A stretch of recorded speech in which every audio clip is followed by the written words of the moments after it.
Hello friends, जैसा कि अपने पिछले लेक्चर में कंप्यूटर के बारे में काफ़ी कुछ जान लिया था, तो आज अपन थोड़ा मेमोरी के बारे में पढ़ लेते हैं। कंप्यूटर के अंदर जो मेमोरी यूज़ की जाती है वो दो टाइप की होती है, प्राइमरी मेमोरी और सेकेंडरी मेमोरी। प्राइमरी मेमोरी जो है वो डायरेक्टली कम्युनिकेट करती है सीपीयू से, directly communicate with CPU. Okay. और जो सेकेंडरी मेमोरी है वो as a backup storage use की जाती है, जैसे कि हार्ड डिस्क ड्राइव जो होती है वो बैकअप स्टोरेज का एग्जाम्पल है। ओके। अभी अपन नेक्स्ट टॉपिक जो है वो देखते हैं, cache memory.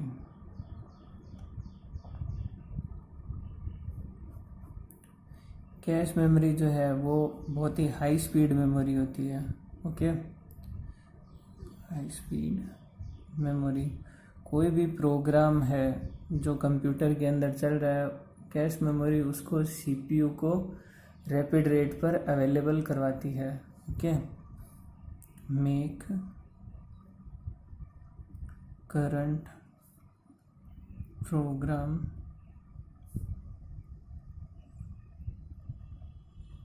available to CPU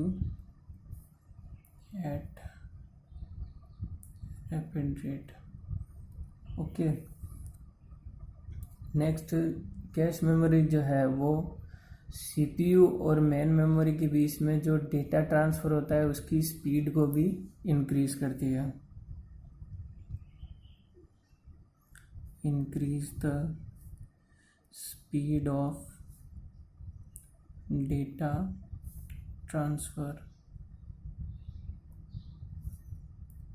between CPU and main memory. क्या आप जब भी कोई लैपटॉप या कंप्यूटर बाय करते हैं तो उसके साथ जो सीपीयू का कॉन्फ़िगरेशन आता है उसके अंदर कैश मेमोरी का साइज़ भी मेंशन किया होता है, जैसे 1 MB, 2 MB, 3 MB, तो वो कैश मेमोरी होती है। ओके। नेक्स्ट पॉइंट देखते हैं अपन, रैम के types. Type of RAM. RAM का फुल फॉर्म होता है random access memory. Okay. RAM दो टाइप की होती है, एक तो होती है स्टैटिक रैम, एक होती है dynamic RAM.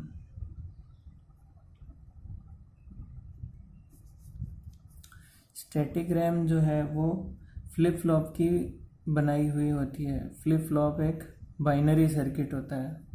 Okay. Static RAM के अंदर अगर आप कोई भी कंटेंट स्टोर करते हैं तो वो केवल उसी समय तक उसके अंदर रह सकता है जब तक उसे पावर सप्लाई दी जाती है। अगर आप पावर सप्लाई ऑफ कर देते हैं तो स्टैटिक रैम का कंटेंट लॉस हो जाता है। ओके।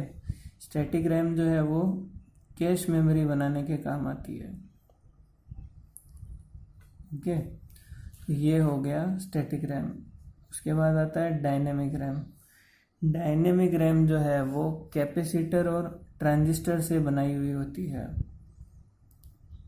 Capacitor and transistors.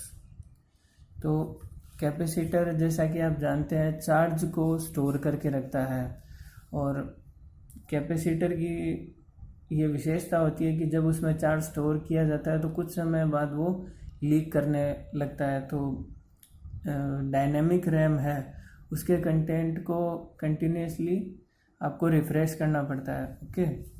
तो ये हो गई डायनेमिक रैम। रैम जो है वो रैंडम एक्सेस मेमोरी बनाने के काम आती है। ओके। रैम, तो ये हो गया अपने रैम के टाइप्स। अभी नेक्स्ट अपन देखते हैं सेकेंडरी स्टोरेज।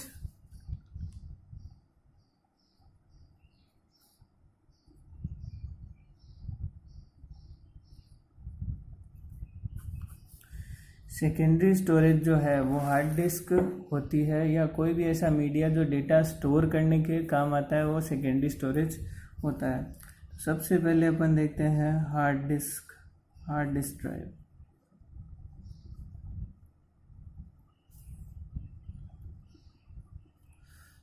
तो जो हार्ड डिस्क ड्राइव होती है उसके अंदर एक प्लेटर होता है जिसके ऊपर एक हेड होता है जो डेटा एक्सेस करने का काम करता है।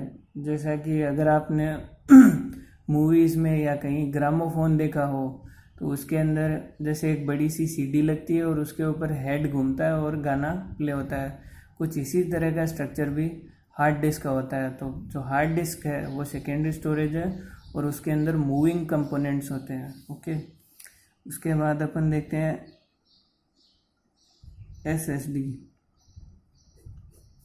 एसएसडी होता है solid state drive. Solid state drive जो है उसके अंदर जो डेटा है वो इलेक्ट्रॉनिकली स्टोर होता है सिलिकॉन चिप्स के अंदर। ओके, जैसा कि अपन जो मेमोरी कार्ड या एसडी कार्ड यूज़ करते हैं सेम वैसा ही। ओके, जो सॉलिड स्टेट ड्राइव है उसके अंदर कोई भी मूविंग कंपोनेंट नहीं होता, तो इसी वजह से एसएसडी है वो जो काफ़ी फास्ट मानी जाती है। और अगर आप अपने कंप्यूटर या लैपटॉप में एसएसडी यूज़ करते हैं तो उसका जो स्टार्टअप टाइम है वो काफ़ी रिड्यूस होता है और कंप्यूटर काफ़ी अच्छी परफॉर्मेंस देता है। ओके, तो ये हो गया अपना सेकेंडरी स्टोरेज। तो अपन ने मेमोरी कवर कर लिया है अभी, तो धीरे धीरे अपन अब कंप्यूटर आर्किटेक्चर की तरफ मूव होते हैं।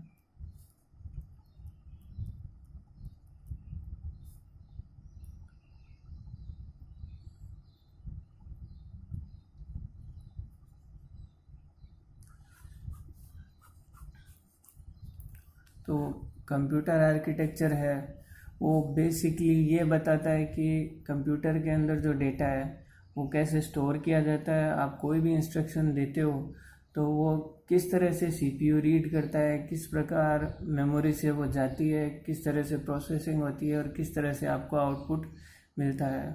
ओके, तो कंप्यूटर आर्किटेक्चर के अंदर अपन एक टॉपिक देखते हैं, von Neumann architecture.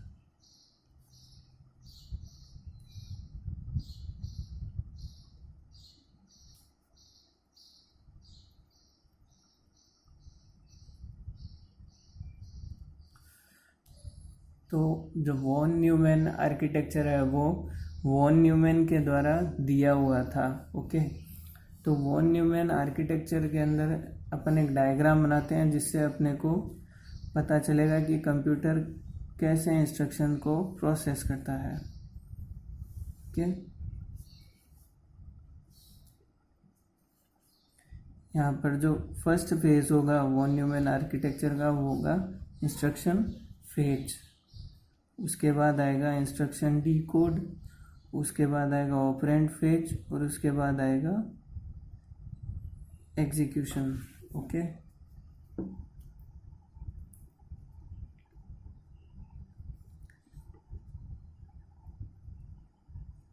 Instruction phase,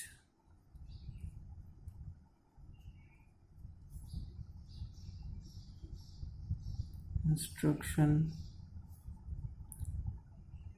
decode,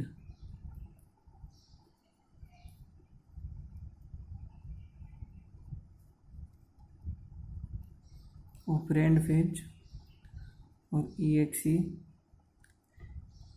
execution. Okay, तो वॉन न्यूमैन आर्किटेक्चर के अंदर एक बार के अंदर केवल एक ही इंफॉर्मेशन प्रोसेस होती थी।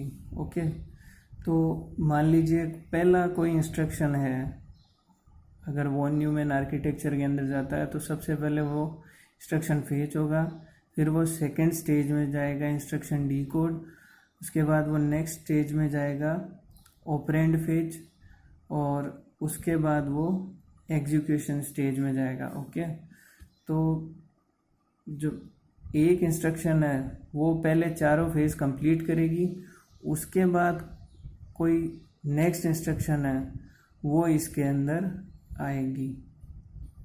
ओके, तो आप जैसे कि देख सकते हैं कि पहला इंस्ट्रक्शन है उसने अपने चारों फेज कंप्लीट किए, उसके बाद सेकेंड इंस्ट्रक्शन इसके अंदर आई। ओके, तो ये हो गया वॉन न्यूमैन आर्किटेक्चर। अभी अगले लेक्चर्स के अंदर अपन नंबर सिस्टम थोड़ा कवर करेंगे, बाइनरी नंबर सिस्टम जो है वो, और वंस कॉम्प्लीमेंट, टूज कॉम्प्लीमेंट वगैरह जो कंप्यूटर आर्किटेक्चर के टॉपिक्स हैं कन्वर्जन वाले, और नंबर सिस्टम कन्वर्जन एक रेडिक्स से दूसरे रेडिक्स में कन्वर्ट करना, वो सब अपन कवर करेंगे। Thank you.